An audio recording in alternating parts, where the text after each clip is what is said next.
Hallelujah. V shield ഉള്ള ഈ ചാനലിലേക്ക് എല്ലാ പ്രേക്ഷകരെയും ഞാൻ ഈ സമയത്ത് സ്വാഗതം ചെയ്യുന്നു.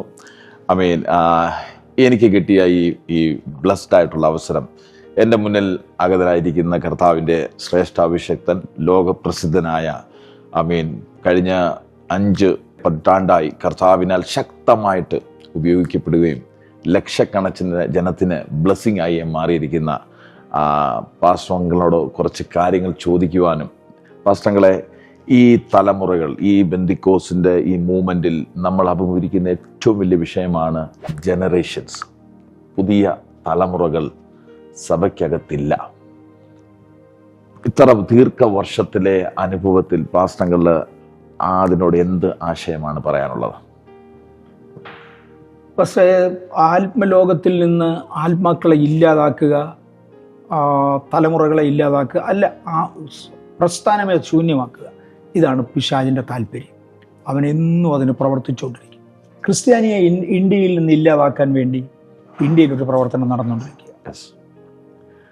അതിൻ്റെ ഭൗതിക വശം ചില സംഘടനകളായിരിക്കും ചെയ്യുന്നത്, അല്ലെങ്കിൽ ചില ഗവൺമെൻറ്റുകളായിരിക്കും ചെയ്യുന്നത്. ലോകത്തിൽ പല രാജ്യങ്ങളിൽ നിന്നും ക്രിസ്ത്യാനികളെ തുടച്ചു മാറ്റി. ഇന്ന് അക്രൈസ്തവ രാജ്യങ്ങളെന്ന് അറിയപ്പെടുന്ന തുർക്കി മുതലായ രാജ്യങ്ങൾ പണ്ടൊരിക്കൽ ക്രിസ്ത്യാനികളുടെ കോട്ടയായിരുന്നു. അവിടുന്ന് അതിനെ പൂർണ്ണമായി തുടച്ചു മാറ്റാൻ പിശാചിന് കഴിഞ്ഞു. അതുപോലെ തന്നെ ഇന്ത്യയിൽ നിന്നും ക്രിസ്ത്യാനിയെ തുടച്ചു മാറ്റണമെന്നുണ്ട്. ക്രിസ്ത്യാനിയെ തുടച്ചു മാറ്റണമെങ്കിൽ ഇന്നത്തെ വ്യവസ്ഥയിൽ ആദ്യമേ പെന്തക്കോസ്തുകാരനെ തുടങ്ങും. കാര്യം ആത്മീയമായി ആരോഗ്യമുള്ള കൂട്ടത്തിലാണ് അവരെ. ആത്മീയമായി ആരോഗ്യമുള്ള ഈ ഒരു ഗ്രൂപ്പിനെ തിരിച്ചു കളയണം. ഗവൺമെൻറ് തലങ്ങളിൽ സംസാരിക്കുന്ന പലരും ക്രിസ്ത്യാനികളെ മൊത്തത്തിൽ സംബോധന ചെയ്യുമെങ്കിലും പെന്തക്കോസ്തുകാരെ പ്രത്യേകം ടാർഗറ്റ് ചെയ്യുന്നത് കാണാം. അതിൻ്റെ റീസൺ ഇതാണ്: ഇവരിൽ മാത്രമാണ് ആത്മജീവൻ ഇന്ന് നിലനിൽക്കുന്നത്. ഞാൻ എക്സെപ്ഷണൽ കേസ് അല്ല പറയും. എക്സെപ്ഷനിൽ അവിടെ ഇവിടെ ഒക്കെ ആളുകൾ കാണും. എന്നാൽ ജനറലി പൊതുവെ അറിയപ്പെടുന്നത് ഒരു ആത്മലോകം ഇതിനകത്താവുള്ളത്. അതുകൊണ്ട് ഇതിനെ ഇല്ലാതാക്കാൻ വേണ്ടി ഒരു ശ്രമം നടത്തുന്നുണ്ട്. എങ്ങനെ ഇതിനെ ജയിക്കാൻ കഴിയും? ഓക്കെ, പിശാച് കൊണ്ടുവരുന്ന മെത്തേഡുകളെ കുറിച്ച് ഞാൻ ഒന്നുകൂടെ പറയാം. ബിഷപ്പ് TD ജെയ്സ് ഒരിക്കൽ ഇങ്ങനെ പറഞ്ഞു: നിങ്ങൾ നാട്ടിൽ എവിടെ തിരിഞ്ഞാലും നരകത്തിൽ നിന്ന് ഓരോ ബസ് എല്ലാ പള്ളിയിലേക്കും അയക്കും. ബിഷപ്പ് TD ജെയ്സിൻ്റെ വാചകമാണ്. നരകത്തിൽ നിന്ന് എല്ലാ ഞായറാഴ്ചയും ഓരോ പള്ളിയിലേക്കും ഓരോ ബസ് കയറ്റി അയക്കും. ഈ സഭകളിൽ പ്രസംഗിക്കുന്ന പാസ്റ്റർമാർ പറയുന്നതിൻ്റെ ആ ബസ്സേ കയറിക്കോളാനാണ്. ആത്മീയം വേണ്ട, ചാട്ടം വേണ്ട, പാട്ട് വേണ്ട, നൃത്തം വേണ്ട, അങ്ങോട്ട് കയറിക്കൂ, ആ ബസ്സേ കയറിക്കൂ, ആ ബസ്സേ കയറിക്കൂ. ഇങ്ങനെയാണ് പാസ്റ്റേഴ്സ് പറഞ്ഞു കയറ്റുന്നത്. സഭായോഗം കഴിഞ്ഞ് മടങ്ങുമ്പോൾ ഒത്തിരി പേര് ആ ബസ്സിലാണ് കയറുന്നത്. ഇതിലല്ല. ഇങ്ങനെയാണ് നമുക്ക് വംശനാശം സംഭവിക്കുന്നത്. വേറൊരു ഭാഷയിൽ അല്പം കൂടെ ലളിതമായിട്ട് എടുത്തു പറഞ്ഞാൽ, നമുക്ക് ലഭിക്കുന്ന പല സന്ദേശങ്ങളിലും ദൈവാലോചനയില്ല. അവിടെ ഇവിടെ വലിയ ആളുകൾ പഠിപ്പിച്ച കുറേ മാനുഷിക തിയോളജിയും ഫിലോസഫി, അങ്ങനെ വേണം അതിനെ വിളിക്കാൻ, കുറേ ഫിലോസഫി ഇതിനകത്തുള്ളത്. നമ്മളെക്കാൾ കൂടുതൽ ഫിലോസഫി പറയുന്ന ആളുകൾ വെളിയിലുണ്ട്. ഇത് കേൾക്കാൻ താല്പര്യപ്പെടുന്ന ആളിന് ഫിലോസഫി കേൾക്കാൻ ഇവിടെ വന്നിട്ട് കാര്യമില്ല. ഇവിടെ വചനത്തിൻ്റെ വെളിപ്പാടില്ല. പിന്നെ ഫിലോസഫിയാണ് മിച്ചമുള്ളത്. അത് നമ്മളെക്കാൾ നന്നായിട്ട് പറയുന്നവൻ വേറെയുണ്ട്. തമാശ പറയുന്നവർ ആത്മലോകത്തിലുണ്ട്. അതിനേക്കാൾ നല്ല കഥാപ്രസംഗം പറയുന്നവൻ വെളിയിലുണ്ട്. ഇത് രണ്ടും കൂടെ താരതമ്യം ചെയ്യുമ്പോൾ ഇങ്ങോട്ട് വരണോ അങ്ങോട്ട് പോകണോ എന്ന് അവൻ തീരുമാനിക്കുക. വചനത്തിൽ നിന്ന് ഒരു പുത്തൻ വെളിപ്പാടോടുകൂടെ കൊടുക്കുന്ന ശുശ്രൂഷകന്മാർ ഉണ്ടെങ്കിൽ നല്ല കാര്യത്തിന് ആരുടെയും ആ പേര് പറയുന്നതിൽ തെറ്റില്ല. ഡോക്ടർ PG വർഗീസിൻ്റെ പ്രവർത്തനങ്ങളിൽ അദ്ദേഹത്തിന് ആളുണ്ട്. കാര്യം അദ്ദേഹത്തിൻ്റെ ഓരോ മെസ്സേജിലും എന്തെങ്കിലും ഒരു വചന വെളിപ്പാട് കാണും. ബഥേലിൽ നമുക്ക് ദൈവത്തിൻ്റെ കരുണയാൽ ആളുണ്ട്. 22 മെമ്പേഴ്സ് ആയിരുന്നു ഉണ്ടായിരുന്നത്. ഇപ്പോൾ 22,000 കുറയില്ല. അതിനേക്കാൾ ഒത്തിരി കൂടുതലുണ്ട്. AI ആർട്ടിഫിഷ്യൽ ഇൻ്റലിജൻസിൻ്റെ പുതിയ കണക്കും പ്രകാരം ഒത്തിരി കൂടുതലുണ്ട് ലോകവ്യാപകമായി. എന്താ കാരണം? എവിടെയെങ്കിലും ഒരു പുത്തൻ ആശയം, ഒരു ദൈവവചനത്തിൻ്റെ വെളിപ്പാട്. ഞാൻ ശാസ്ത്രത്തിലൂടെ പലപ്പോഴും പോകാറുണ്ട്. അതുകൊണ്ട് ലോകവ്യാപകമായി നൂറുകളിൽ, ആയിരങ്ങളിലെന്ന് പറയാൻ ഒക്കുകയില്ല, നൂറുകളിൽ ആളുകൾ എൻ്റെ മീറ്റിങ്ങുകൾക്ക് വരാറുണ്ട്. കാര്യം ഇന്ന ആശയം ഞാൻ കേട്ടു, വേറെ ഒന്നും കേട്ടിട്ടില്ല. പഠിച്ച ആ ആശയവുമായിട്ട് ഇന്ന് താരതമ്യം ചെയ്തിട്ട് ഇതിനകത്ത് അത് സത്യമാണ്. അപ്പോൾ അതിന് വേദപുസ്തകത്തിലൊരു ബേസ് ഉണ്ടെങ്കിൽ ഇതുവരെ എനിക്ക് അറിയില്ലായിരുന്നു, അതുകൊണ്ട് ആ ബേസിന് വേണ്ടി വരുന്നു എന്നും പറഞ്ഞു വരുന്ന പലരുമുണ്ട്. കഴിഞ്ഞ ദിവസം ഞാൻ ഇവിടെ ജെയിംസ് വെബ് ടെലസ്കോപ്പിനെ കുറിച്ച് ഒരു വാചകം പറഞ്ഞു. അത് സൂര്യനെ പ്രദക്ഷിണം ചെയ്യുന്നു, ഭൂമിയിൽ നിന്ന് 1.5 മില്യൺ കിലോമീറ്റർ മുകളിലാണ് നിൽക്കുന്നത്, പുതിയ ഇൻഫർമേഷൻസ് കിട്ടുന്നു എന്നിത്യാദി പറഞ്ഞു. ദൈവത്തിൻ്റെ മഹാകരുണയാൽ ISROയുടെ ഒരു വളരെ സീനിയർ ലെവലിലുള്ള ഒരു ശാസ്ത്രജ്ഞനോടുണ്ടായിരുന്നു. അദ്ദേഹം എന്നെ വിളിച്ചു പറഞ്ഞു, പാസ്റ്ററെ അത് ഇന്ന റീജിയനിലാണ് പോകുന്നത്, എൻ്റെ വിദ്യാഭ്യാസം ലിമിറ്റഡാണ്, എനിക്ക് സ്പേസിനെ കുറിച്ച് അത്ര അറിഞ്ഞുകൂടാ, എനിക്ക് അറിയാവുന്നത് നല്ല ഭാഷയിൽ പറയുമെന്ന് മാത്രം. ഞാൻ അദ്ദേഹത്തോട് പറഞ്ഞു, സാറേ അങ്ങനെ പറഞ്ഞാൽ എനിക്ക് മനസ്സിലാകത്തില്ല, ഒന്ന് എഴുതി തരണം. അദ്ദേഹം പറഞ്ഞു, എഴുതിത്തരാം. ഞാൻ ഉടനെ അദ്ദേഹത്തോട് പറഞ്ഞു, സാറേ അങ്ങനെയാണെങ്കിൽ തിങ്കളാഴ്ച, ഈ മറ്റന്നാൾ ഞാൻ സാറിൻ്റെ വീട്ടിലോട്ട് വരിക, എൻ്റെ കമ്പ്യൂട്ടറുമായിട്ട് വരിക. കാര്യം എന്തെങ്കിലും ഒരു പുതിയ ഇൻഫർമേഷൻ ഉണ്ടെങ്കിൽ give me education so that എനിക്ക് അടുത്ത കുഞ്ഞുങ്ങളോട് പറയാം. 10 പിള്ളേരെ വചനത്തിൻ്റെ ബേസിൽ ഇതുള്ളതാണെന്ന് കണ്ടു കഴിയുമ്പോൾ അതിനെക്കുറിച്ച് അറിയാൻ അവർക്കൊരു താല്പര്യം കാണും. പക്ഷേ നമ്മുടെ സാധാരണ സഭകളിലോട്ട് ചെന്നാൽ സുവിശേഷത്തിന് ശാസ്ത്രം വേണ്ട, എന്നെല്ലാം കേൾക്കണം, യേശുവിൻ്റെ രക്തത്തിൻ്റെ ചൊവ്വയാണ്, അത് മാത്രം മതി, അതിനകത്ത് വേറൊരു മെത്തേഡ് വേണ്ട. മോനെ അവൻ അറിവില്ലായിരിക്കാം, അതുകൊണ്ടാളും അങ്ങോട്ട് പോകാത്തത്. IPCയുടെ സീനിയർ ലെവലിൽ നിന്ന് ഒരു കർത്താവിൻ്റെ ദാസൻ ഒരിക്കൽ പറഞ്ഞത് എനിക്ക് ഓർമ്മയുണ്ട്. എടാ, ഇന്നത്തെ മീൻ ചന്തയിൽ പോയാൽ ഈച്ച അടുക്കാത്ത കുറേ മീനുണ്ട്, പച്ചമീൻ. സാധാരണ പച്ചമീൻ വെച്ചിരിക്കുന്നിടത്തിലെ ഈച്ച അടുക്കാത്ത കുറേ മീനുണ്ട്. ഇത് എങ്ങാണ്ട് എന്തുവാ ഈ കെമിക്കൽ ഇട്ടതാണെന്ന് ഈച്ചയ്ക്ക് പോലും അറിയാം. അതുപോലെയല്ല നിന്റെ സഭ. അദ്ദേഹം ചോദിച്ച ചോദ്യം എനിക്ക് ഓർമ്മയുണ്ട്. ഇവിടെ ഈച്ച പോലും പഠിക്കില്ല, കാര്യം അതിനകത്ത് ഒന്നും ഇല്ല, കൊള്ളാവുന്നൊന്നും അതിനകത്ത് ഇല്ല. അതുകൊണ്ട് അവർക്ക് ആവശ്യമുള്ള ഒരു നല്ല സന്ദേശം കൊടുക്കുക. 2, നമ്മൾ എന്നാ സന്ദേശം കൊടുത്താലും പരിശുദ്ധാത്മാവിൻ്റെ പ്രവൃത്തി ഇല്ലെങ്കിൽ അർത്ഥമില്ല. നല്ല ഒരു ആരാധന ദൈവസന്നിധിയിൽ കൊടുക്കുക. ഞാൻ ഓർക്കുന്നുണ്ട്, എൻ്റെ ചെറിയ പ്രായത്തിൽ എൻ്റെ അപ്പൻ പറഞ്ഞു കേട്ടത്, ഞാൻ കണ്ടിട്ടില്ല, എൻ്റെ ചെറിയ പ്രായത്തിൽ എൻ്റെ അപ്പൻ പറഞ്ഞു കേട്ടത്, മാർത്തോമ സഭയിൽ ഉണർവ് നടക്കുന്ന കാലത്ത് നൃത്തമുണ്ടായിരുന്നു. ഉണർവോട് ചേർന്ന് നൃത്തമുണ്ടായിരുന്നു മാർത്തോമ സഭയിൽ. തുരുത്തിക്കാട് ഇടവകയിൽ, അതാണ് എൻ്റെ ഇടവക, അവിടെ ആളുകൾ നൃത്തം ചെയ്യുമായിരുന്നു. ഒരു പള്ളിയിൽ, ഇത് ഒന്നിലധികം ആളുകൾ പറഞ്ഞ് ഞാൻ കേട്ടിട്ടുണ്ട്, ആ തലമുറയിലുള്ള 2-3 പേര് പറഞ്ഞ് ഞാൻ കേട്ടിട്ടുണ്ട്. ഒരു പള്ളിയിൽ ഈ അവരുടെ ഉണർവ് യോഗത്തിൻ്റെ നടുക്ക്, അവർക്ക് കാത്തിരിപ്പ് യോഗമില്ല, ഉണർവ് യോഗം എന്നാണ് അവർ വിളിക്കുന്നത്. ഉണർവ് യോഗത്തിൻ്റെ ഇടയ്ക്ക്, ഉണർവ് യോഗത്തെ എന്ന് പറഞ്ഞാൽ കൈയടിക്കും, തമ്പരടിക്കും. ഇന്നത്തെ പെന്തക്കോസ്തിൻ്റെ ഫണ്ടമെൻ്റൽ ലെവൽ അതാണ്. ഈ ഉണർവ് യോഗത്തിൻ്റെ ഇടയിൽ ആളുകൾ നൃത്തം ചെയ്തതിൽ ഒരുത്തൻ ശീലാന്തിയെ കയറി, അവനെ തിരിച്ചിറക്കാൻ ഏണി വെക്കേണ്ടി വന്നു. കാര്യം ഉണർവങ്ങ് കഴിഞ്ഞ് പുള്ളിക്ക് തിരിച്ചിറങ്ങാൻ വയ്യാതായി. അതുകൊണ്ട് അദ്ദേഹത്തെ തിരിച്ചിറക്കാൻ വേണ്ടി ഏണി കൊടുക്കേണ്ടതായി വന്നു. നൃത്തം ചെയ്ത ആളുകൾ ഉയരത്തിൽ ചാടുന്നത് ഞാൻ കണ്ടിട്ടുണ്ട് പെന്തക്കോസ്തിൽ. പക്ഷെ നൃത്തം ചെയ്യാൻ ഇന്ന് ആളുകൾക്ക് അനുവാദമില്ലാത്തൊരു സാഹചര്യത്തിലോട്ട് വരിക. കാര്യം ആളുകൾ അത് അനുവദിക്കുന്നില്ല, ചുറ്റുവട്ടങ്ങൾ അനുവദിക്കത്തില്ല, ശബ്ദം പാടില്ല എന്നവർ പറയും. വെറും വനപ്രദേശമാണെങ്കിൽ പോലും ശബ്ദം വെക്കുന്നതിനകത്ത് ആളുകൾക്ക് താല്പര്യമില്ല. നാച്ചുറലി ആത്മാവിൻ്റെ പ്രവർത്തനങ്ങൾ മന്ദീഭവിക്കും. ഈ മനുഷ്യരുടെ ദൈവം ഉണ്ടാക്കിയതാണ്. ഇത് ദൈവത്തെ ആരാധിക്കാനാണ്. അതിനുവേണ്ടി ഇത് പ്രയോജനപ്പെടുത്തുന്നില്ലെങ്കിൽ ദൈവവും കൈവിടും. അങ്ങനെ ദൈവത്തെ ആരാധിക്കാൻ വേണ്ടി നമ്മൾ ഒരുങ്ങണം. ആളുകൾ മുന്നോട്ട് വരും. 1, കഴമ്പുള്ള സന്ദേശം. തമാശ പറയുന്നതല്ല, നമ്മളെ തന്നെ പുകഴ്ത്തി പറയുന്നതല്ല, പണസമ്പാദത്തിന് ഒരുങ്ങുന്നതല്ല, ഇതൊന്നുമല്ല. ഇതെല്ലാം ഉണ്ട്, ഇതെല്ലാം ആവശ്യം. ഒരു സഭയ്ക്ക് പണമില്ലാതെ ഒക്കത്തില്ല. സംഘടന വളർത്തുന്നതല്ല, പക്ഷെ സംഘടന ഇല്ലാതെ അഡ്മിനിസ്ട്രേഷൻ നേരെയാകത്തില്ല. മനുഷ്യന്റെ ശരീരം ബിൽഡ് ചെയ്യുന്നതല്ല, പക്ഷെ ശരീരം ഇല്ലാതെ ആത്മാവിൽ ഇരിക്കാൻ ഒക്കത്തില്ല. എല്ലാത്തിനും അതാതിൻ്റെ അളവിൽ സഭയിൽ സമരീതിയിൽ വേണ്ട രീതിയിൽ അത് കൊടുക്കാമെങ്കിൽ ആളുകൾ വരാൻ താല്പര്യപ്പെടുന്നു. പറഞ്ഞു, ഓരോ ഇടങ്ങളിൽ ഞാൻ കൺവെൻഷന് പോകുമ്പോഴും കേരളത്തിലെ ആളുകൂടാത്ത ഇടങ്ങളിലും ബാംഗ്ലൂരിലെ ആളുകൂടാത്ത ഇടങ്ങളിലും എല്ലാം ആൾ കൂടുന്നുണ്ട്. ബെഥേലിൻ്റെ കോമ്പൗണ്ടിലോട്ട് കയറി നോക്ക്, ഞായറാഴ്ച കയറി നോക്കി ചോറ 10,000 കയറി വരുന്നതാണ്. 10,000 കയറി വരുന്നത് കാണാൻ ആരാധിക്കാൻ. മിക്കവാറും എല്ലാം കോളേജിൽ പഠിക്കുന്ന കുഞ്ഞുങ്ങളും നല്ല നല്ല മാനദണ്ഡത്തിൽ ജീവിക്കുന്നവരും നല്ല സ്റ്റാറ്റസിൽ ജോലി ചെയ്യുന്നവരും ഒക്കെ ആളുകൾ വരുന്നുണ്ടല്ലോ. എന്തുകൊണ്ട് വേറൊരിടത്ത് വരുന്നില്ല? ഒരു കമ്പാരിഷൻ, ഒരു ചോദ്യം. എനിക്ക് ദൈവം മനസ്സിലാക്കി തന്നത് ഇതാണ്, പരിശുദ്ധാത്മാവിൻ്റെ പൂർണ്ണ സ്വാതന്ത്ര്യത്തിൽ ദൈവത്തെ ആരാധിക്കാൻ ആളുകളെ അനുവദിക്കുക. ആരാധന എന്താണ്, പരിശുദ്ധാത്മാവ് എന്താണ്, ദൈവവചനത്തിൽ എന്തു പറയുന്നു എന്ന് വ്യക്തമാക്കുക. അത് അവർക്ക് പറഞ്ഞു കൊടുക്കുക.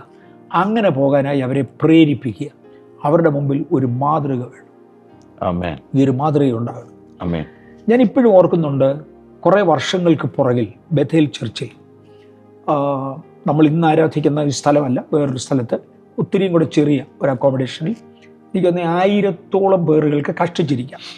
ഒരു 850 പേർക്ക് സുഖമായിരിക്കാം. 900 പേര് സാധാരണ ഞങ്ങൾ ഇരിക്കാറുണ്ട് ഒരു സർവീസിൽ. അങ്ങനെ പല സർവീസായിട്ട് നടത്തുന്ന ഒരു സമയത്ത് ആ ഒരു ഓഡിറ്റോറിയത്തിനകത്ത് ഒരു DSP വന്നു, പോലീസിൻ്റെ ഒരു DSP വന്നു. ഞങ്ങൾക്ക് പുറകിൽ ഇരിക്കാനായിട്ട് 2-3 ബെഞ്ചുണ്ട്, ബാക്കി എല്ലാവരും വന്ന് തറയിലായിരിക്കും. ഇന്ന് സ്ഥിതിയെല്ലാം മാറി, ഇന്ന് കസേരയിലായിരിക്കുന്നത് പൊതുവെ എല്ലാവരും. അന്ന് ഈ ബെഞ്ചിലാണ് ആളുകൾ ഇരിക്കുന്നത്. DSPക്ക് എല്ലാവരുടെയും കൂടി ഇരിക്കാൻ ഒരു പ്രയാസമുണ്ട്.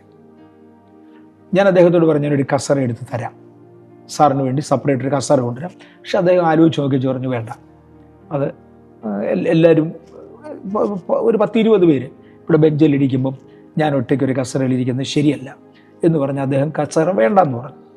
പക്ഷെ പിറ്റേ ആഴ്ച വന്നപ്പോൾ അദ്ദേഹം വീട്ടിൽ നിന്നൊരു കസേര ഉണ്ട്. അദ്ദേഹത്തിൻ്റെ വീട്ടിൽ നിന്നൊരു കസേര ഉണ്ടെന്ന് അതിലിരുന്നു. എല്ലാവരും ഇരിക്കുന്നിടത്ത് ഒന്ന് മാറ്റിയിട്ടിരുന്നു. എല്ലാവരുടെയും കൂടി ഇരിക്കാൻ അദ്ദേഹം തയ്യാറല്ല, ഒന്ന് മാറ്റിയിട്ടിരുന്നു. ചർച്ചിൻ്റെ കമ്മിറ്റിയിൽപ്പെട്ട ഒരാൾ പെട്ടെന്ന് എൻ്റെ അടുക്ക് വന്നിച്ച് അദ്ദേഹത്തോട് ചെന്ന് അത് തെറ്റാണെന്ന് പറയട്ടെ, എല്ലാവരോടും ചേർത്ത് കസേരയിടുന്ന് പറയട്ടെ, അല്ലെങ്കിൽ ബലമായിട്ട് അങ്ങോട്ടങ്ങ് തള്ളിയിടട്ടെ, സാർ ഒന്ന് എഴുന്നേക്കുന്ന പരുവത്തിന് ഇതങ്ങോട്ടങ്ങ് നീക്കിയിട്ടെ എന്ന് ചോദിച്ചു. ഞാൻ പറഞ്ഞു, വേണ്ട സാർ, കാര്യം വരുന്ന ആഴ്ച നമുക്ക് IG വരുന്നുണ്ട്. നമ്മുടെ ചർച്ചിൽ അന്നൊരു IG ഉണ്ട്. വരുന്ന ആഴ്ച അദ്ദേഹം വരും, അവർ തമ്മിൽ തീർത്തോളൂ, നമ്മളായിട്ട് അതിനകത്ത് ഇടപെടണം. പിറ്റേ ആഴ്ച ഇയാൾ ഇതുപോലെ തന്നെ വീട്ടിൽ നിന്ന് കസേര കൊണ്ടുവന്നു മാറ്റിയിട്ടിരുന്നു. ഇരുന്ന് കഴിഞ്ഞ ശേഷമാണ് IG സാർ കയറി വരുന്നത്. മാത്യു സാർ, അന്ന് IG മാത്യു ഉണ്ട്, അദ്ദേഹമാണ് കയറി വരുന്നത്. അദ്ദേഹം കസേരയിൽ ഇരിക്കുന്ന ആളല്ല, അദ്ദേഹം തറയിൽ മുട്ടുകുത്തിയെ പ്രാർത്ഥിക്കുന്നു.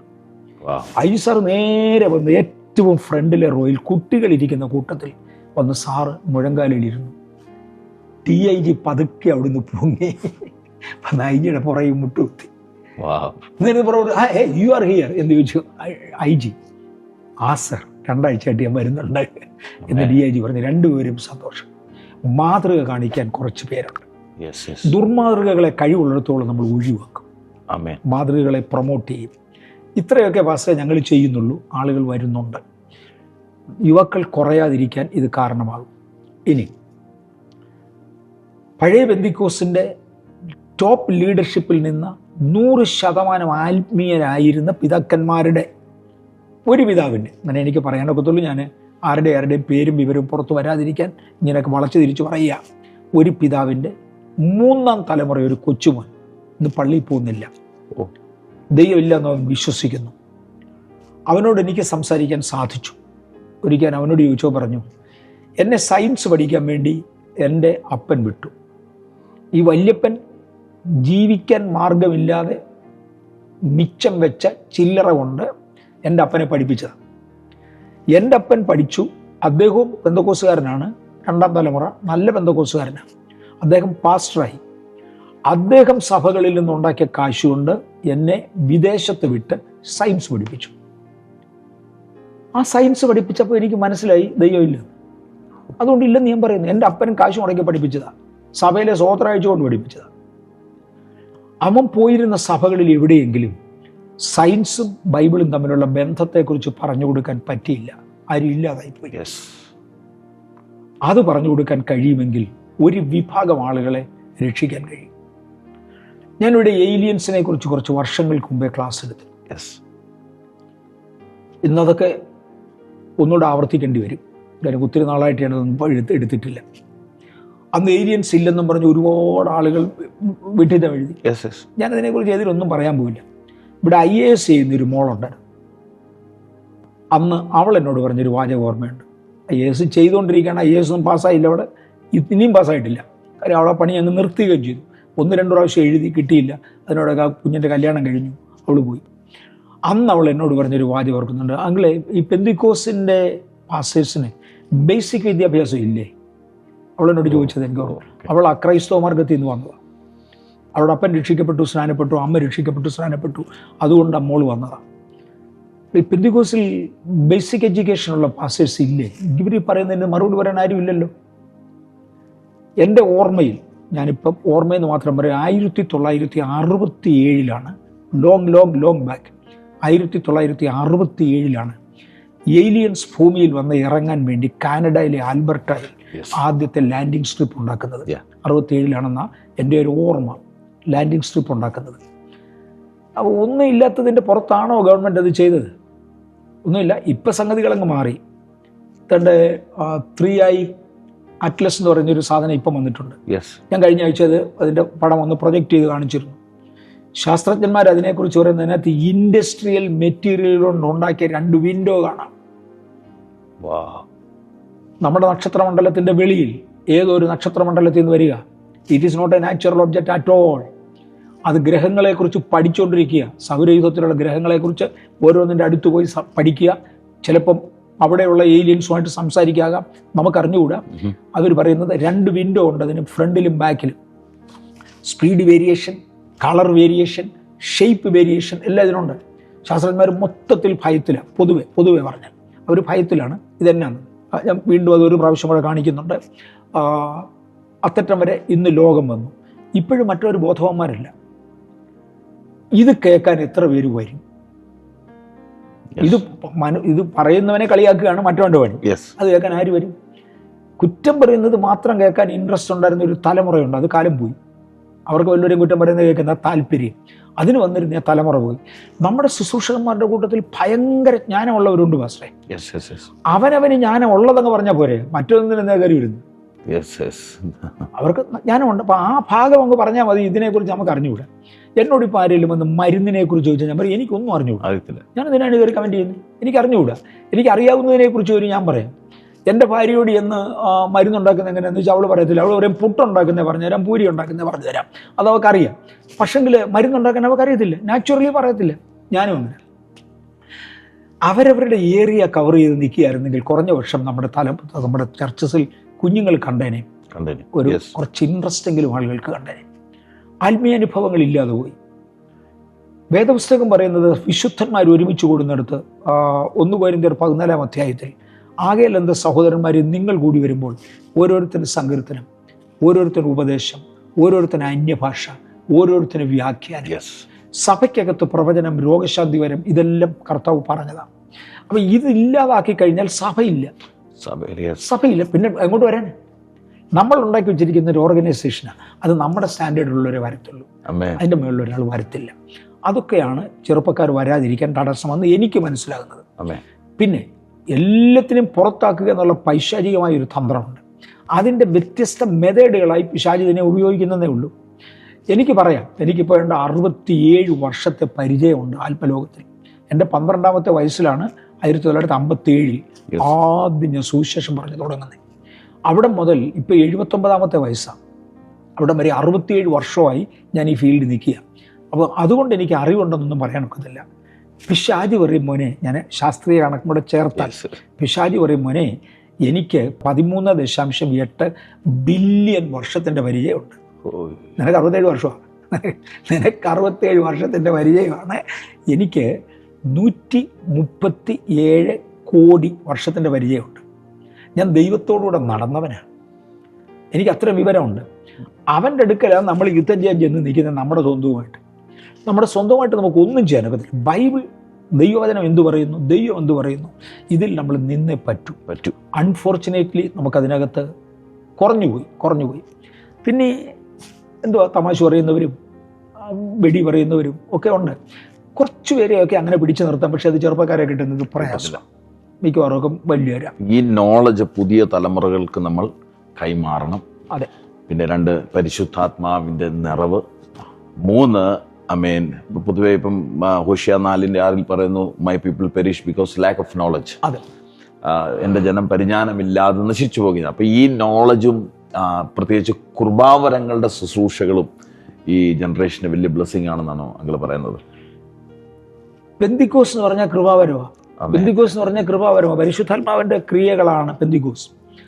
അതില്ലാതെ ഒക്കത്തില്ല. കൃപാവരങ്ങളോട് അതിനകത്ത് അപാകത വരാൻ കൂടുതൽ ചാൻസ് ഉണ്ട്. ബോർഡർ ഏരിയയിൽ പോയി നിന്ന് യുദ്ധം ചെയ്യുന്ന പട്ടാളക്കാരനാണ് വെടികൊള്ളാൻ ചാൻസ് കൂടുതൽ. അതിൻ്റെ അർത്ഥം അവിടെ പോയില്ല പിന്നെ യുദ്ധം നടക്കത്തില്ല.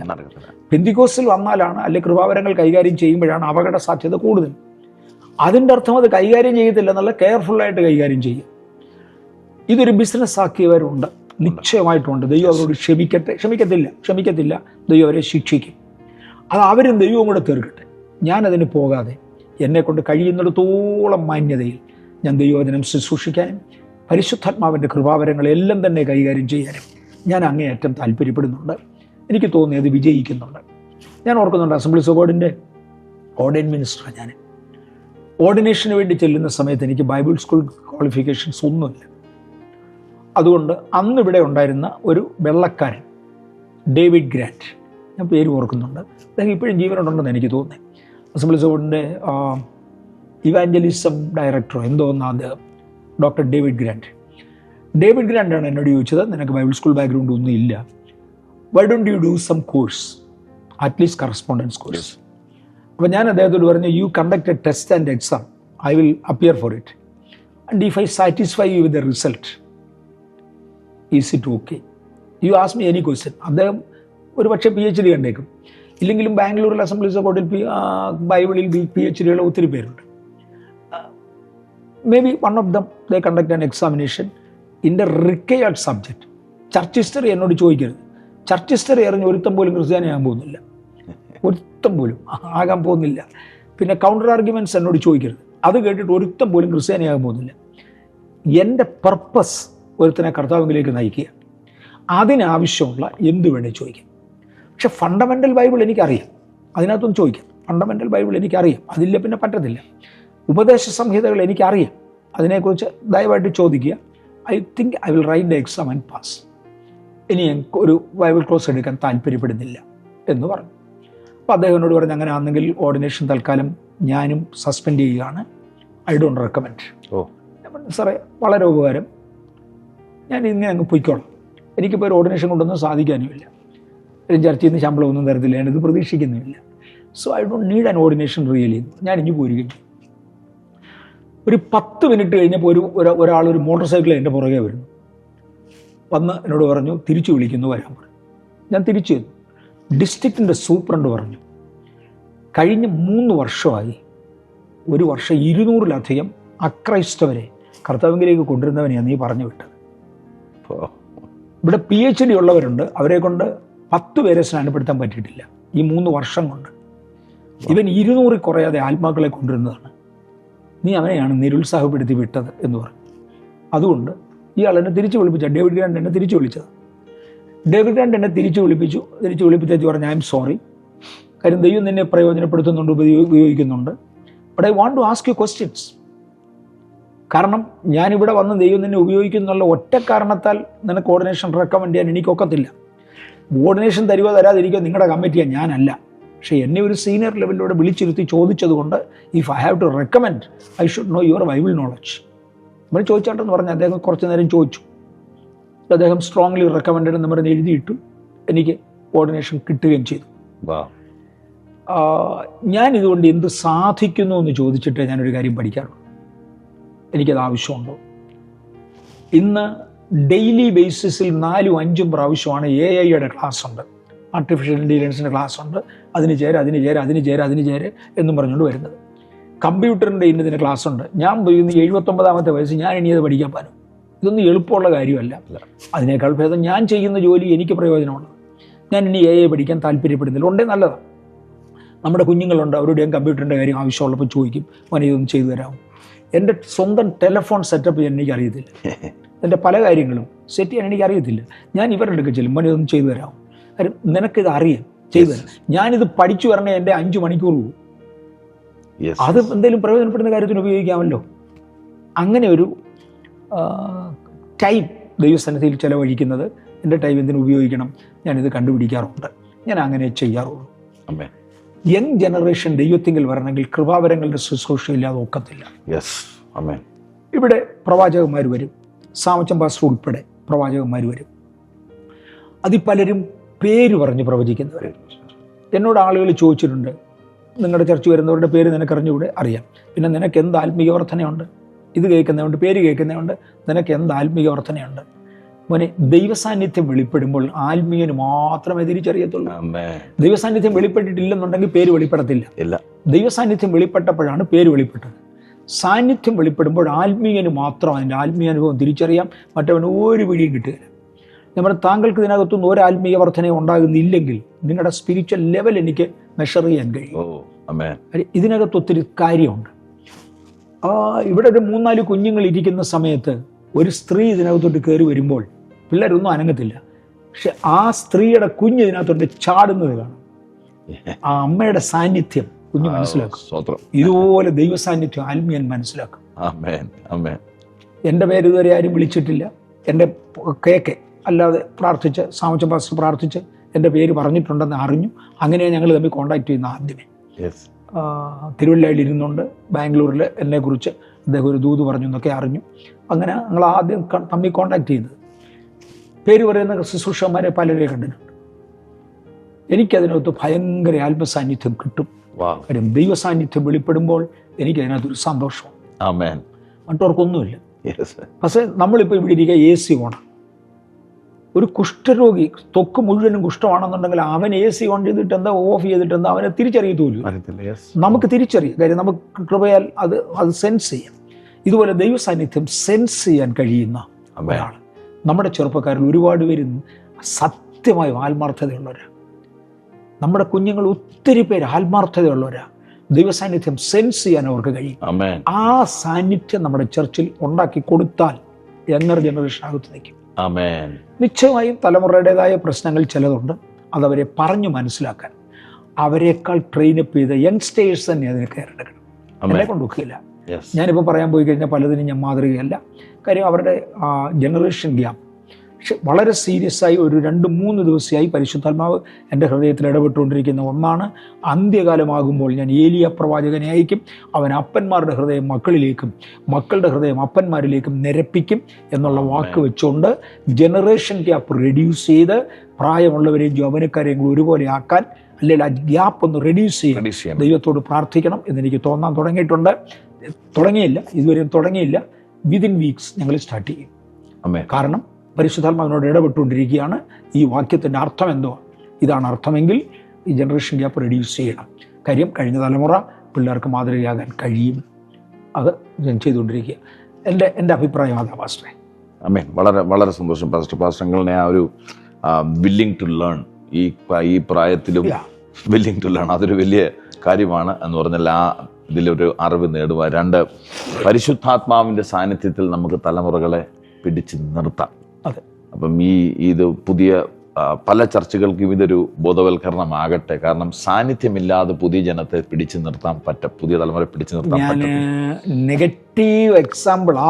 പക്ഷെങ്കിൽ എൻ്റെ ഒരു കസിൻ ഒരു ബാങ്ക് മാനേജർ ഉണ്ടായിരുന്നു. അതിൽ കൂടുതൽ ഡീറ്റെയിൽ പറയത്തില്ല. അദ്ദേഹം ബാങ്ക് മാനേജറാണ്. അദ്ദേഹത്തിൻ്റെ വീടിൻ്റെ അടുക്കൽ ഒരു ബാങ്കുണ്ട്. വളരെ ട്രൈ ചെയ്ത് ആ ബാങ്കിലേക്ക് അദ്ദേഹത്തിന് ട്രാൻസ്ഫർ കിട്ടി. ആ പുള്ളിക്കാരൻ അവിടെ തന്നെ ഇരിക്കുക. ഒരിക്കൽ എന്നോട് പറഞ്ഞിടാ ഇച്ചിരി ഡിപ്പോസിറ്റ് കിട്ടിയാൽ നല്ലതായിരുന്നു. എന്നേക്കാൾ മൂത്തത് അദ്ദേഹം. ഇവിടെ ഇച്ചിരി ഡിപ്പോസിറ്റ് കിട്ടിയാൽ നല്ലതായിരുന്നു. നിൻ്റെ കൂട്ടുകാരെങ്കിലും ഒരു ഡിപ്പോസിറ്റ് ഇടാൻ താല്പര്യപ്പെടുന്നെങ്കിൽ എൻ്റെ ബാങ്കിലൊന്ന് ഇടാൻ പറയാൻ പറഞ്ഞു. കൃത്യം പോലെ എനിക്ക് തോന്നുന്നത് അന്നൊരു 10 ലക്ഷം രൂപ, കുറേ വർഷങ്ങൾക്ക് മുമ്പ് 10 ലക്ഷത്തിന് നല്ല വിലയാണ്. ഒരു 10 ലക്ഷം രൂപ ഇടാനുണ്ടായിരുന്നു. അദ്ദേഹത്തിന് ഭയങ്കര സന്തോഷമായി. ഇട്ടു. അത് കഴിഞ്ഞപ്പോഴാണ് അയാൾ പറയുന്നത് 1 കോടി ഇടാവുന്ന വേറൊരാളുണ്ട്. ആ 1 കോടിയും കൂടെ പറഞ്ഞു. എൻ്റെ ജ്യേഷ്ഠ സഹോദരൻ പറഞ്ഞു, ഇടാ വേണ്ട. ഞാൻ എന്നാ പറ്റി?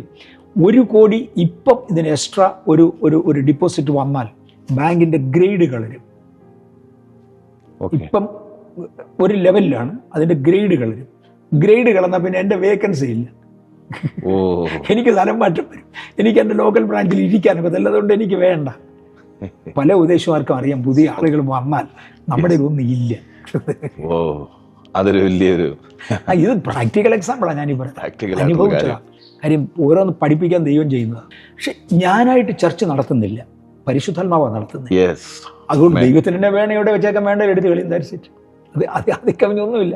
ദൈവത്തിന് എന്നെ വേണ്ട, എന്നെ എടുത്ത് കളി. What is there? രണ്ടങ്ങളെ എൻ്റെ ഒരു ചോദ്യം, ഒരു വളരെ നിഷ്കളങ്കമായ ഒരു ചോദ്യമാണ്. ചില സ്ഥലങ്ങളിൽ ഉപദേശപ്പെശകുള്ള ചില സ്ഥലങ്ങളിൽ തലമുറകൾക്ക് ഭയങ്കര സ്വാധീനം ചെലുത്തുന്ന, തലമുറകളെ പിടിച്ചു വലിച്ചെടുക്കുന്ന, അതിനകത്ത് നമ്മൾ ഈ കാലഘട്ടത്തിൽ പലരും പലതും പറയുന്നുണ്ടെങ്കിലും അങ്ങനെയുള്ള അവിടെ പോയിട്ട് പിന്നെ അവർക്ക് വേറൊരു സ്ഥലം അഡ്ജസ്റ്റ് ആകത്തില്ല, അങ്ങനെയുള്ള ഗ്രൂപ്പ്. പ്രത്യേകിച്ച് അമേരിക്കയിലും പല ചർച്ചുകളിലും നമ്മുടെ മലയാളികളായ ദീർഘവർഷങ്ങളായ വില കൊടുത്ത് അവരുടെ തലമുറകളെല്ലാം അങ്ങനെയുള്ള പ്രസ്ഥാനങ്ങൾ പെട്ടുപോയി കിടക്കുവാണ്. അവരെ ആ വിഷയത്തിൽ അങ്കിളിന് എന്താണ് ആശയം പറയാനുള്ളത്? ഞാൻ ഡയറക്റ്റ് ഇതിനൊരു മറുപടി പറയാതെ ഒരു ഉദാഹരണം മാത്രം പറയാം. കൂടിപ്പോകുന്ന എനിക്കറിയാം, അതുകൊണ്ട് ഉദാഹരണം മാത്രം പറഞ്ഞ് നിർത്താം. എൻ്റെ ചർച്ചിൽ സ്നാനപ്പെട്ട ഒരു മോള് പിന്നത്തേതിൽ സാത്താനെ ആരാധിക്കാൻ പോയി, സെയ്റ്റൻ വർഷിപ്പിൽ പോയി. സെയ്റ്റൻ വർഷിപ്പിൽ ചെന്ന് കഴിഞ്ഞാൽ തിരിച്ചവൾക്ക് വരണമെന്ന് താല്പര്യമുണ്ടായിരുന്നു, പക്ഷെ വന്നില്ല. അവളൊരു മാനസിക രോഗിയായി. ഞാനവിടെ പോയി പ്രാർത്ഥിച്ചു, സുഖമായി. ദൈവകൃപയാൽ അവൾ തിരിച്ചു വരുന്നതിന് മുമ്പേ അവൾ മരിച്ചു. പക്ഷെ അവൾ എന്നോട് പറഞ്ഞൊരു വാചകമുണ്ട്, അങ്കിളെ, ഒരു പെൺകുട്ടി അവിടെ ചെന്നാൽ ആദ്യത്തെ ദിവസം വസ്ത്രങ്ങൾ അഴിച്ചു കളയും. സാത്താനെ ആരാധിക്കാൻ പോകുന്നിടത്ത് അവരുടെ വർഷിപ്പിൽ ഫസ്റ്റ് ഡേ വസ്ത്രം അഴിച്ചു കളയും. 7-ാം കൽപ്പന ലംഘനം നിർബന്ധമാണ്. ബൈബിളിലെ എല്ലാ കൽപ്പനകളും ലംഘിക്കണം. 7-ാം കൽപ്പന ലംഘനം ആദ്യം നടക്കും. പിന്നെ ആർക്കും തിരിച്ചു വരാൻ ഒക്കുകയില്ല. നമ്മൾ ഇതിനകത്തായിപ്പോയി. ഇനി തിരിച്ചു വരാൻ ഒക്കുകയില്ല. ബോംബെയിലെ തെരുവുകളിൽ പോയ പല പെൺപിള്ളേരും റെസ്ക്യൂ ടീം അവരെ രക്ഷിക്കാൻ നോക്കിയാലും ഇനി ഞങ്ങൾക്ക് സമൂഹത്തിൽ കയറാനൊക്കത്തില്ല എന്ന് പറഞ്ഞ് തിരിച്ചു വരാത്തവരുണ്ട്. വല്ല കൾട്ട് ഗ്രൂപ്പിലും ഒക്കെ ചെന്ന് പെട്ടാൽ ബാക്കി ഞാൻ പറയത്തില്ല. കുറ്റബോധമായിട്ട് കിടക്കുന്ന ഭാഗമാണോ? അല്ല, അവരതിനകത്ത് അങ്ങ് ആയിപ്പോയി. അതിനകത്തായിപ്പോയി. പുറത്ത് വരാൻ സാധ്യത. സാത്താൻ അങ്ങ് സീൽ ചെയ്യും അവര്. പിന്നെ അവർ വരത്തില്ല. പ്രയാസം. അല്ല, പിന്നെ അതുപോലെ ഡെലിവറൻസ് മിനിസ്റ്റർ ഉള്ളവരായിരിക്കണം. അതുപോലെ ഡെലിവറൻസ് മിനിസ്റ്റർ ഉള്ളവരായിരിക്കണം. അങ്ങനെ കുറെ തലമുറകളുടെ സ്വാധീനം കാരണം അടുത്ത തലമുറകളും ഒത്തിരി ആകർഷിക്കുന്ന ഒരു സീസണിലേക്കാണ് നമ്മളിപ്പോൾ നിൽക്കുന്നത്. പിശാചിനെ കൊണ്ട് നോക്കുന്ന സകല തന്ത്രവും അവന് വിരോധം ബന്ധുക്കൂസാരുണ്ട്. കാര്യം ഇവന്മാരെ ഒന്ന് മാറി കിട്ടിയാൽ ആയി. മിഷ്യ കാക്കു ഇന്ന് ലോകത്തിൽ അറിയപ്പെടുന്ന സ്പേസിനെ കുറിച്ച് ഏറ്റവും കൂടുതൽ പഠിക്കുന്ന ശാസ്ത്രജ്ഞന്മാരിൽ ഒരാളാണ് മിഷ്യ കാക്കു. ഞാനൊരു പ്രത്യേക ആവശ്യത്തിന് വേണ്ടി 2-3 ദിവസത്തിന് മുമ്പേ അദ്ദേഹത്തിൻ്റെ ഒരു പിക്ചർ കയറി കണ്ടു. അങ്ങനെ അയാളങ്ങ് പ്രായമായി.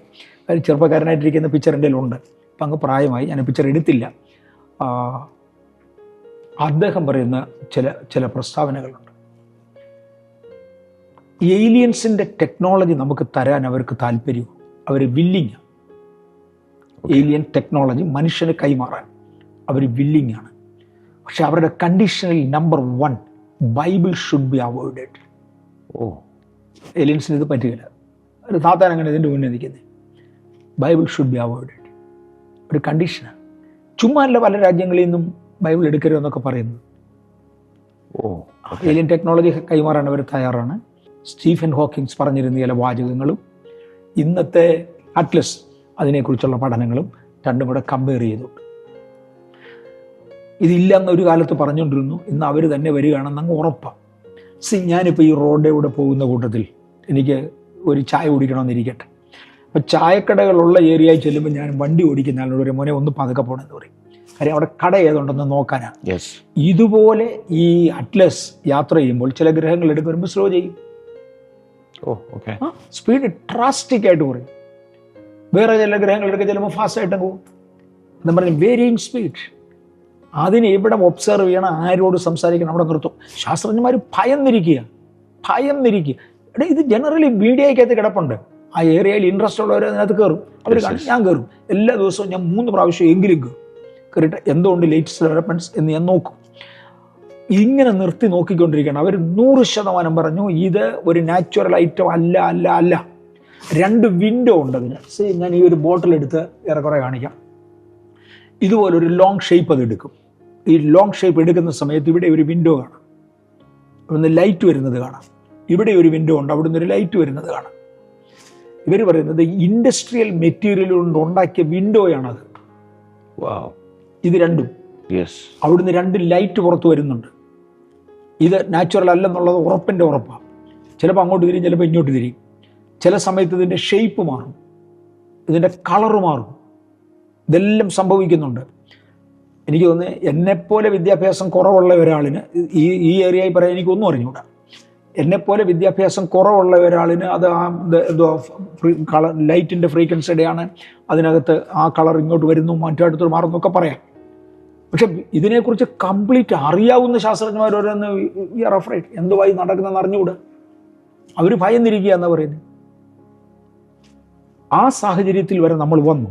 ദേ ആർ വാച്ചിങ് ദ വേൾഡ്. ഇതിനകത്തൊന്ന് എങ്ങനെങ്കിലും രണ്ടുപേരെ ഇല്ലാതാക്കണമെന്നുള്ളതാണ്. ഇവിടെ ആത്മീയരുള്ളിടത്തോളം കാലം അവന് കയറാനൊക്കത്തില്ല. ഇതുവരെ തടയുന്നവൻ വഴിയിൽ നിന്ന് മാറണം. അത് മാറിയെങ്കിൽ മാത്രമേ അശുദ്ധ ശക്തികൾക്ക് ഇത് ഏറ്റെടുക്കാൻ ഒക്കത്തുള്ളൂ. അതിന് അവരെ കൊണ്ട് ഒക്കുന്നിടത്തോളം ഇതിനെ ഇറാഡിക്കേറ്റ് ചെയ്യുക, ഇവിടുന്ന് ആത്മീയനെ കളയുക. അതിനുവേണ്ടി നരകത്തിലോട്ടുള്ള ബസ് കയറിക്കൊള്ളാൻ പാസ്റ്റേഴ്സ് പ്രസംഗിക്കും. അവരെ എൻകറേജ് ചെയ്ത് വിടും, അതിലേ പൊക്കോളാൻ പറഞ്ഞുകൊണ്ട്. മറ്റേതൊക്കെ കള്ളമാണ്, തെറ്റാന്ന് പറഞ്ഞു വിടും. മാതൃകാദോഷം കൊണ്ട് ഒരുപാട് പേരും നഷ്ടപ്പെട്ടു പോകുന്നുണ്ട്. പെന്തക്കോസ്ത് ഉപദേശിമാരിൽ മാതൃകാദോഷമുള്ള പലരുമുണ്ട്. അങ്ങനെയുള്ളവരെ നാബ് ചെയ്ത് പുറത്താക്കുക മാർഗമുള്ളൂ. നമുക്ക് വേറൊരു മാർഗവുമില്ല. അടുത്ത തലമുറ എഡ്യൂക്കേറ്റ് ചെയ്യണമെന്നാണ് അങ്കിൾ പറയുന്നത്. പറ്റൂ അവർക്കറിയാതെ. ഇപ്പം ഞാൻ ആദ്യമായിട്ട് എല്ലിൻ്റെ മെസ്സേജ് കേൾക്കുന്ന അങ്കിളിലൂടെയാണ്. ഞാൻ ഈ പ്രാവശ്യം ആൽബർട്ടയിലുള്ളപ്പം അവിടെ ഒരു ചെറിയ സന്ദേശത്തിൽ ഞാനിത് ഒന്ന് തൊട്ടുവിട്ടു.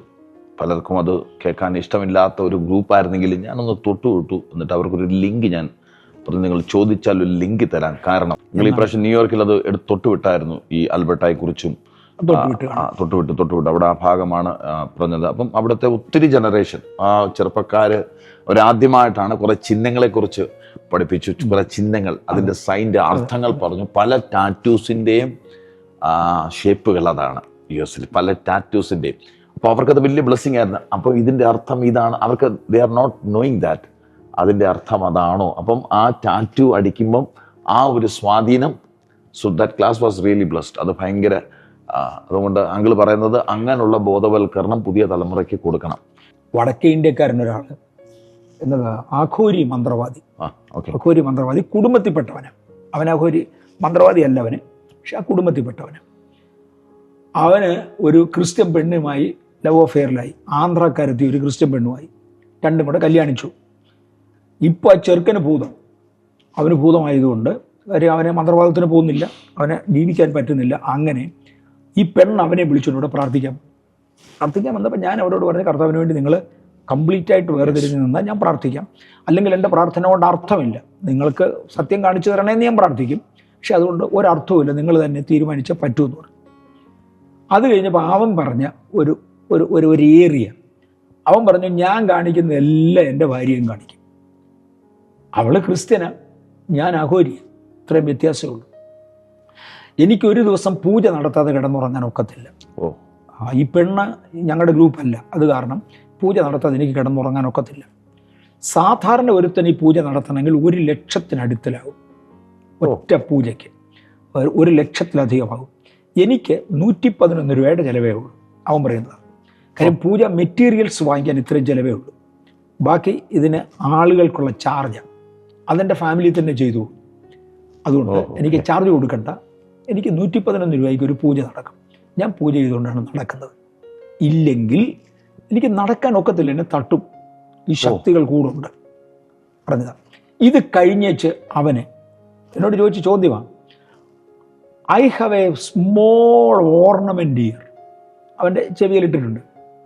I know for what it is, to please which deity. She is also having one. Ask her for what. She doesn't know for what. I know it for what. That's all the difference. അവൾ ഇതറിയുന്നില്ല. ആ പെൺ പറഞ്ഞു, ഞാൻ ഇതിനൊന്നും അല്ല കൊണ്ടു നടക്കുന്നത്. ഞാൻ പറഞ്ഞു, കുഞ്ഞെ, എനിക്ക് ഇതിനെക്കുറിച്ച് പറഞ്ഞിട്ട് കാര്യമില്ല. നിനക്ക് ചൊവ്വ പോകണമെന്നുണ്ടോ ദൈവസന്നിധിയിൽ ഒരു തീരുമാനം എടുക്കാൻ ഞാൻ പ്രാർത്ഥിക്കാം. ഇല്ലെന്നുണ്ടെങ്കിൽ നിങ്ങൾക്ക് നല്ല ബുദ്ധി തരാൻ വേണ്ടി പ്രാർത്ഥിക്കാം. പക്ഷെ ദൈവം കേൾക്കണമെന്നില്ല. ദൈവം ഒരിക്കലും നിങ്ങളുടെ ആ തീരുമാനത്തിന് അപ്പുറത്ത് പോകത്തില്ല. നമ്മുടെ ഈ ചർച്ച് ഓഫീസിലിരുന്ന് എന്നോട് പറഞ്ഞതാണ് ഞാനീ പറഞ്ഞത്. People know. ആ ദൈവത്തിൻ്റെ വഴിയിൽ നിന്ന് മാറി പിശാചിൻ്റെ വഴി നടക്കുക, ആളുകളെ പിടിക്കണം എന്നവന് താല്പര്യമുണ്ട്. പലതിലും നമ്മൾ ബോധവാന്മാരല്ല. ഉള്ള ഏരിയയിലെല്ലാം കഴിവുള്ളിടത്തോളം ബോധവൽക്കരിക്കുക. ഒരാൾ ചെയ്താൽ അവനെതിരെ ഭയങ്കരമായിട്ട് ശക്തി ഉണ്ടാവും. ഇനി നമ്മുടെ സബ്ജക്റ്റ് ആധുനിക പെന്തക്കോസ്ത് പ്രസ്ഥാനത്തിൽ പരിശുദ്ധാത്മാവിൻ്റെ സാന്നിധ്യം കുറഞ്ഞു പോകുന്നത് കൊണ്ട് അതിന് പെന്തക്കോസ്ത് പേരേ ഉള്ളൂ, പെന്തക്കോസ്തിൻ്റെ അനുഭവമില്ല. ഒരു സാക്ഷാൽ പെന്തക്കോസ്ത് അനുഭവത്തിൽ വന്നാൽ ഓരോരുത്തരും സങ്കീർത്തനം, ഓരോരുത്തരും ഉപദേശം, ഓരോരുത്തരും അന്യഭാഷ, ഓരോരുത്തരും വ്യാഖ്യാനം, ഇങ്ങനെ ഉണ്ടാകും. പിന്നെ കൃപാവരങ്ങൾ, ദൈവസഭയ്ക്കകത്ത് കൃപാവരങ്ങളുണ്ട്.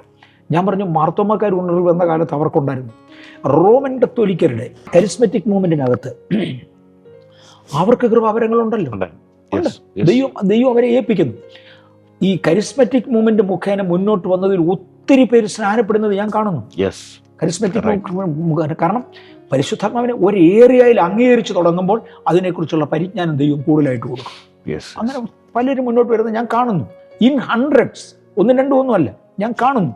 ദൈവം അത് പ്രയോജനമായിട്ട് ചെയ്യുന്നുണ്ട്. ഇടയ്ക്ക് നിന്നുപോയവരുണ്ട്.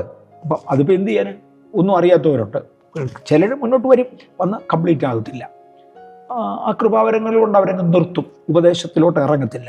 ഈ നമ്മുടെ പ്രശ്നങ്ങളെ ഒരു അടുത്ത ചോദ്യം, ഈ ഇപ്പോഴത്തെ ജനറേഷൻ, ഞാൻ ഈ യൂത്തിൻ്റെ ഇടയ്ക്ക് ഒത്തിരി മിനിസ്ട്രികളിലൊക്കെ പല സ്ഥലങ്ങളിൽ പോയപ്പോൾ ഇപ്പോഴത്തെ ജനറേഷൻ ചോദിക്കുന്ന ഒരു വലിയ ചോദ്യമാണ്, ബ്ലെസ്സിങ് ഇല്ലാതെ ഞങ്ങളുടെ മാതാവിനെയും പിതാവിനെയും ഞങ്ങളുടെ എന്ന് പറഞ്ഞാൽ അവരുടെ ജനറേഷൻ, മുന്നോട്ടുള്ള ജനറേഷനെ ഞെരുങ്ങുന്നത് അവർ കണ്ടിട്ട് അവർക്ക് ഇതിനകത്തുള്ള വിശ്വാസമില്ലാതായി പോകുന്ന ഒരു മേഖല എന്ന് പറഞ്ഞാൽ ഈ മെറ്റീരിയൽ ബ്ലെസ്സിങ് ആണ് അവർ ഉദ്ദേശിക്കുന്നത്. അവർ ഞെരുക്കം കണ്ടു. അത് വളരെ നാച്ചുറലാണ്. പെന്തിക്കോസിനകത്ത് നിന്ന് അപ്പൻ്റെ അമ്മയുടെ പേരിലാണ് ഇപ്പോൾ ഇവർ പറയുന്നത് സെക്കുലർ ഫീൽഡിലായിട്ട് അവരങ്ങ് തിരിയുവാണ്. കാരണം ഇതിനകത്ത് ഞെരുക്കമേ ഉള്ളൂ.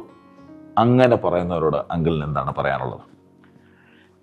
ഈ കഴിഞ്ഞ തലമുറയിൽ നിർഭാഗ്യവശാൽ ഒരു പഠിപ്പീരിൻ്റെ എക്സ്ട്രീം ഉണ്ടായിപ്പോയി. പട്ടിണി കിടന്നെങ്കിലേ പറ്റുള്ളൂ, പട്ടിണിക്കാണ് പ്രത്യേകതയെന്ന് അവരതിനു വേണ്ടി ചോദിച്ചു. ആത്മാർത്ഥത എന്നായിരുന്നെങ്കിൽ ദൈവം അവർക്ക് പട്ടിണി കൊടുത്താലും അതിന് തക്ക പ്രതിഫലം കൊടുക്കുവാൻ. ഇത് അവൻ പ്രാർത്ഥിച്ചത് കേട്ട് ഞാനും പ്രാർത്ഥിച്ചു, കേട്ട് മറ്റവനും പ്രാർത്ഥിച്ചു. അങ്ങനെ ഒരു പ്രാർത്ഥനയുടെ താരിപ്പായിപ്പോയി. കഷ്ടം സഹിപ്പാൻ കൃപ ലഭിച്ചു. സത്യമായും കഷ്ടം സഹിക്കാൻ കൃപ ലഭിച്ചവരുണ്ട്.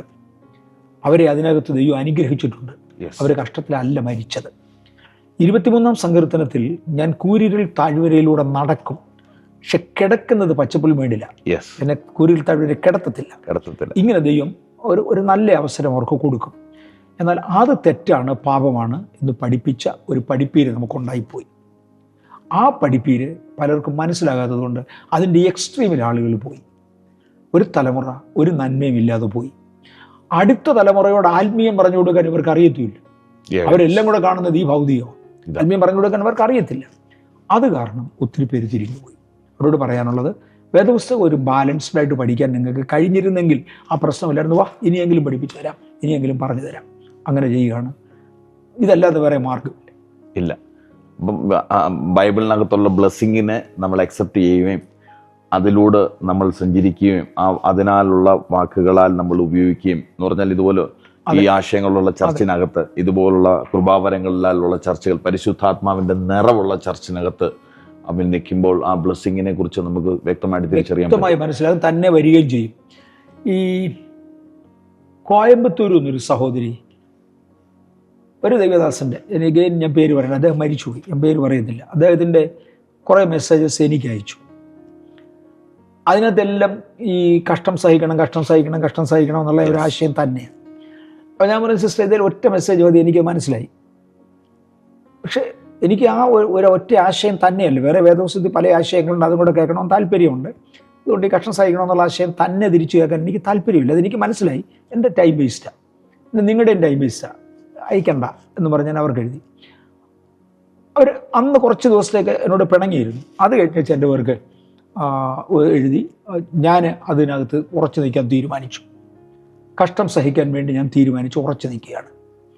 എൻ്റെ നിലനിൽപ്പിന് വേണ്ടി പ്രാർത്ഥിക്കണം. ഞാൻ പറഞ്ഞു, നിലനിൽക്കാൻ പ്രാർത്ഥിക്കുന്നില്ല, നിങ്ങൾ സ്വർഗത്തിൽ പോകാൻ പ്രാർത്ഥിക്കാം, ദാറ്റ്സ് ഇറ്റ് എന്നും പറഞ്ഞ് ഞാൻ വിട്ടു.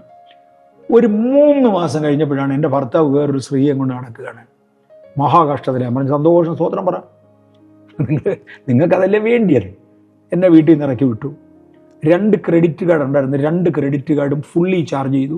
എൻ്റെ ആയുസ്സിൽ കടം കൊടുത്ത് തീർക്കാൻ ഒക്കത്തില്ല, അത്രയും കടമാക്കി അവൻ വേറൊരു പെണ്ണയും കൊണ്ടുപോയി. ഞാൻ ബുദ്ധിമുട്ടിലാണ്. ഞാൻ പറഞ്ഞു, പണ്ട പ്രസംഗിച്ച് പുള്ളിയെ വിളിച്ച് പറ, സ്വോത്രം പറ, 2 പേരും കൂടി ഇരുന്ന്. ഒരു എക്സ്ട്രീമിൽ പോകാതെ ദൈവവചനത്തിന് ഒരു പൊതു സന്ദേശമുണ്ട്, അതിനകത്ത് നിൽക്കണം. അതിനകത്ത് ലോകത്തിൽ നിങ്ങൾക്ക് കഷ്ടമുണ്ട്, ധൈര്യപ്പെടുക, ഞാൻ ലോകത്തെ ജയിച്ചു. ക്രിസ്തുവിനോട് കൂടെ നമ്മൾ ജയിക്കും. പിന്നെ ക്രിസ്തു ദരിദ്രനായതുകൊണ്ട് എന്നെ സമ്പന്നനാക്കി. ക്രിസ്തുവിന്റെ ദാരിദ്ര്യം ആത്മീയമല്ലായിരുന്നു, ഭൗതികമായിരുന്നു. ആത്മീയത്തിൽ ക്രിസ്തു ദരിദ്രനല്ലായിരുന്നു. ക്രിസ്തു ദരിദ്രനായത് ഭൗതികത്തിലായിരുന്നു. അതുകൊണ്ട് എന്നെ സമ്പന്നനാക്കി. എനിക്ക് ആ സമ്പത്തിലേക്ക് വരാൻ കഴിയും. അതിൻ്റെ അർത്ഥം പ്രഭു ആകണമെന്ന് താല്പര്യപ്പെടുക അല്ല, അന്നന്നത്തെ ആവശ്യത്തിനുള്ളത് മുഴുവൻ തരാൻ. ഞങ്ങൾക്ക് ഇന്നേക്ക് ആവശ്യമുള്ള ആഹാരം ഇന്ന് തരണേ എന്ന് പ്രാർത്ഥിക്കാനും അത് വാങ്ങാനും നമുക്ക് കഴിയും. അങ്ങനെ ഒരു ജീവിതം നമുക്കുണ്ട്. ഈ ദാവീദ് പറയുന്ന ഒന്നുണ്ട്, ഞാൻ അഹങ്കരിച്ചിട്ട് ദൈവത്തിൻ്റെ കൃപ വിട്ടു പോകരുത്. അഹങ്കാരിയുടെ പ്രമാണം അല്ല ഞാൻ പറഞ്ഞത്, ദൈവവേദനയുടെ പ്രമാണം. ദൈവവേദന അഹങ്കരിക്കാൻ പോകുന്നില്ല. അവന് കിട്ടിയതുകൊണ്ട് സ്വോത്രം പറഞ്ഞു പോവുകയുള്ളൂ. ബഥേലിനെ കുറിച്ച് ഞാൻ പഠിച്ചപ്പോൾ ബഥേലിൽ വന്ന് ഒത്തിരി പേര് അനുഗ്രഹിക്കപ്പെട്ടിട്ടുണ്ട്. ബഥേലിൽ വന്ന ഒത്തിരി പേര് രാജ്യങ്ങളിൽ പകലരും പോയി, ആയിരങ്ങൾ എന്നോട് പറയുന്നത്. ഞാൻ അവരോട് പറഞ്ഞു, ഇവിടെ വന്നാൽ ഞാൻ അനുഗ്രഹിക്കപ്പെട്ടത്, നിങ്ങളും അങ്ങനെ തന്നെ. അപ്പം അത് ഞാൻ വിശ്വസിക്കുന്നു, അത് ഈ സഭയ്ക്കകത്തുള്ളൊരു പഠിപ്പീരിന്റെ അല്ലെ ആ വചനത്തിന്റെ ആ ഏരിയയിൽ ഹൈലി ബാലൻസ്ഡ്. പക്ഷേ ലക്ഷറി ഇല്ല എന്ന് ഞാൻ ഉറപ്പുവരുത്തും. ഒന്നിലും എനിക്ക് ലക്ഷറി ഇല്ല. അതേസമയം സാധാരണക്കാരൻ ജീവിക്കുന്ന പോലെ ജീവിക്കണം, അതെൻ്റെ ആഗ്രഹമാണ്. കർത്താവ് അതിനുള്ളത് എനിക്ക് തരുന്നു, തന്നുകൊണ്ടിരിക്കുന്നു. ഞാൻ ഇവിടെ ഒരു മിലിറ്ററി യൂണിറ്റിൻ്റെ കമാൻഡർ ഉണ്ടായിരുന്നു. നമ്മുടെ അടുക്കൽ HAL ഉണ്ട്, അതിനകത്തൊരു എയർഫോഴ്സ് യൂണിറ്റ് ഉണ്ട്. ആ യൂണിറ്റിലായിരുന്നു ഇദ്ദേഹം കമാൻഡറായിട്ടിരുന്നത്. ഇപ്പോഴും ഇവിടെ ഉണ്ട്. അദ്ദേഹത്തിൻ്റെ വീട്ടിൽ ഒരു പ്രാവശ്യം ഞാനൊരു മോട്ടോർ സൈക്കിളിൽ പോയി. എനിക്കന്നൊരു മോട്ടോർ സൈക്കിളാണ് ഞാൻ സാധാരണ ഉപയോഗിക്കുന്നത്. ഞാൻ മോട്ടോർ സൈക്കിളിൽ അതിൻ്റെ ആ ക്യാമ്പിൻ്റെ പടിക്ക് കൂടെ പോയപ്പോൾ ഞാൻ അവിടുത്തെ സാറിൻ്റെ വീട്ടിൽ കയറി ഒന്ന് പ്രാർത്ഥിച്ചിട്ട് പോരാം. അങ്ങനെ അവിടെ ചെന്നു, സാറിനെ കാണണമെന്ന് പറഞ്ഞു. ഈ മോട്ടോർ സൈക്കിളിൽ പോകുന്ന ഒരു മിലിറ്ററി യൂണിറ്റിൻ്റെ അകത്ത് കയറുക എന്ന ഗേറ്റിൻ്റെ അവിടെ ഇറങ്ങണം. ഇറങ്ങി മോട്ടോർ സൈക്കിൾ ഒരു സൈഡ് വെച്ച് അതിനകത്ത് കയറി ചെന്ന് അവരുടെ രജിസ്റ്റർ എടുത്ത് പർപ്പസ് ഓഫ് വിസിറ്റ് അത് ചോദിച്ച് അവരുടെ പെർമിഷൻ എടുത്തുകൊണ്ടേ പാനൊക്കത്തുള്ളൂ. പക്ഷെ പർപ്പസ് ഓഫ് ദ വിസിറ്റ് നിങ്ങളുടെ കമാൻഡറെ കാണാനാന്ന് പറഞ്ഞപ്പം പേടിച്ചു. കാര്യം കമാൻഡറെ കാണാൻ വരുന്നവരാരും അവിടെ ഇറങ്ങണ്ട, അവർക്ക് ഡയറക്റ്റ് അങ്ങ് പോയാൽ മതി. കാറിൽ വരുന്നവരോട് ഇറങ്ങണ്ട, അവർ കാറ് നിർത്തുന്നുടനെ ഇവർ വന്ന് ചോദിക്കും. ഇവിടുത്തെ പാറ്റേൺ അതാ. പക്ഷെ ഞാൻ കാറിലല്ല പോയി, ഇതിലേ പോയി, മോട്ടോർ സൈക്കിളല്ല പോയി. അപ്പോൾ അവൻ എനിക്ക് പോകാൻ പെർമിഷൻ തന്നു. ഞാൻ അവിടെ എഴുതി കഴിഞ്ഞു. പെട്ടെന്ന് അവൻ ആ ഓഫീസറെ വിളിച്ചു, സെക്യൂരിറ്റി പോലീസ്. പെട്ടെന്ന് ഓഫീസറെ വിളിച്ചു പറഞ്ഞു, സാർ ഒരു അബദ്ധം പറ്റി, സാറിൻ്റെ വീട്ടിൽ വന്നൊരു ഗസ്റ്റാണ്, മോട്ടോർ സൈക്കിളിലാണ് വന്നത്, ഇങ്ങനെ ഇവിടെ ഇറങ്ങി, അതുകൊണ്ട് ഞാൻ നിർത്തിയതല്ല, അവൻ തന്നെ ഇറങ്ങി വന്നതാണ്. കാര്യം അത് ഇറ്റ്സ് ആൻ ഒഫൻസ്, കമാൻഡിങ് ഓഫീസർക്കുള്ള സ്റ്റാറ്റസ് പോകും, അത് വരാതിരിക്കാൻ. അദ്ദേഹം ഞാനവിടെ ചെന്നു പ്രാർത്ഥിച്ചു. ഇറങ്ങാൻ നേരത്ത് പറഞ്ഞു, പാസ്റ്റർ ഇനി എപ്പോഴെങ്കിലും ഇങ്ങോട്ട് വരണമെന്ന് തോന്നുമ്പോൾ എന്നെ ഒന്ന് വിളിച്ചു പറയണം, ഞാൻ കാർ അയക്കാം, കാറേ വന്നാൽ മതി എന്ന് പറഞ്ഞു. എന്നാൽ ഇതുകൊണ്ടാണ് പറയുന്നത് എന്നോട് പറഞ്ഞില്ല, ഇന്നതാണ് കാരണം എന്ന് അദ്ദേഹം എന്നോട് പറഞ്ഞില്ല. ഞാൻ സാരമില്ല സാറേ, വരുമ്പോൾ കാർ എടുത്തുകൊണ്ട് വരാം, അന്ന് എനിക്ക് കാറുണ്ട്, ഞാൻ കാർ എടുത്തുകൊണ്ട് വരാം. പക്ഷേ പിറ്റേ പ്രാവശ്യം ഇതുപോലെ മോട്ടോർ സൈക്കിളല്ല ഞാൻ ആ പഠിക്കാൻ കൂടെ പോയി. സാറിൻ്റെ പ്രശ്നം എന്തുവാന്ന് ഞാൻ അറിഞ്ഞില്ല, വന്നതല്ലേ കണ്ടേച്ചു വന്ന് പറഞ്ഞ് അവിടെ കയറി സെയിം. പിന്നെ കയറി ചർച്ച വരത്തില്ലായിരുന്നു. കാര്യം അദ്ദേഹത്തിൻ്റെ പാസ്റ്റർ അവിടെ ചെന്ന് ആ ഗേറ്റിൻ്റെ മുന്നിൽ ഇറങ്ങുക എന്നുള്ളത് അദ്ദേഹത്തിന് ഇൻസൾട്ടാണ്. ഞാൻ അദ്ദേഹത്തിൻ്റെ സ്റ്റാറ്റസ് മെയിൻറ്റെയിൻ ചെയ്തേ പറ്റുള്ളൂ. വിവരം അറിഞ്ഞപ്പോൾ ഞാൻ അദ്ദേഹത്തിൻ്റെ സ്റ്റാറ്റസ് മെയിൻറ്റെയിൻ ചെയ്തേ പറ്റുള്ളൂ, ഞാൻ കാറിൽ പോയാൽ പറ്റൂ. പക്ഷെ വേറൊരിടത്ത് പോകുമ്പോൾ ഞാൻ കാറിൽ പോകണ്ട. എൻ്റെ പൈസ ലാഭിക്കാൻ, പെട്രോൾ ലാഭിക്കാൻ, ടൈം സേവ് ചെയ്യാനായിട്ട് കാറിൽ പോകുന്നതും സ്കൂട്ടറിൽ മോട്ടോർ സൈക്കിളിൽ പോകുന്നതും തമ്മിൽ ഇവിടെ ഈ പട്ടണത്തിൽ ഭയങ്കര വ്യത്യാസം. അപ്പോൾ എനിക്ക് പോവാം, ഞാൻ ചെയ്തു. അദ്ദേഹത്തിൻ്റെ സ്റ്റാറ്റസ് മെയിൻറ്റെയിൻ ചെയ്യുന്നത് എൻ്റെ കടമയാണ്, അതിനുള്ള ദൈവം എനിക്ക് തന്നേ പറ്റൂ. പക്ഷെ ഇവിടുത്തെ പാവപ്പെട്ടവൻ്റെ മുമ്പിൽ ഞാൻ കാറിലെ വരത്തുള്ളൂ എന്ന് പറഞ്ഞാൽ അവന് പിടിക്കുകയില്ല, ഞാൻ അവനെ സെർവ് ചെയ്യേണ്ടതാണ്. ഞാനിതിനകത്തൊരു ഭയങ്കര എക്സാമ്പിൾ പറയാം, നമ്മുടെ എല്ലാ ശുശ്രൂഷകന്മാർക്കും ഇത് പ്രയോജനമാകട്ടെ. ഒട്ടൻചത്രം ഹോസ്പിറ്റൽ എന്ന് പറയുന്ന തമിഴ്നാട്ടിലൊരു ഹോസ്പിറ്റലുണ്ട്. ഒരു ഡോക്ടർ തരിയനാണ് അത് സ്റ്റാർട്ട് ചെയ്തത്. ഇന്നത് വെല്ലൂരിൻ്റെ ഒരു ബ്രാഞ്ചാണ്.